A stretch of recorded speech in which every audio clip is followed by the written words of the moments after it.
It's a war in which El Salvador security forces are up against some of the world's most notorious street gangs. And it's a battle that has claimed thousands of lives as rival gangs battle for supremacy in the country's ghettos.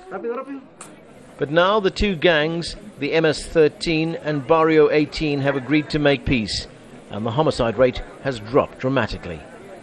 At this prison on the outskirts of San Salvador, gang leaders were allowed to hold a news conference in which they called for jobs and training. They also promised they would not recruit members in public or private schools. One gang leader said there has been a positive response to their offers.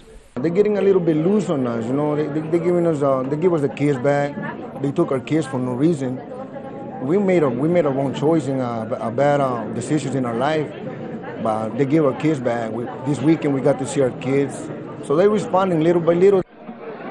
The government says it was not involved in the truce, but a respected El Salvador news website, El Faro, says its investigations had shown that the government had a hand in the agreement.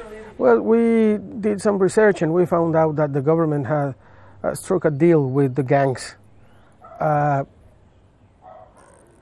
according to which the gangs, which are responsible for a lot of murders in this country, would stop the killings, or most of them, in exchange for better conditions on prisons and for its leadership, better conditions for their relatives, and some other things we are not fully aware of.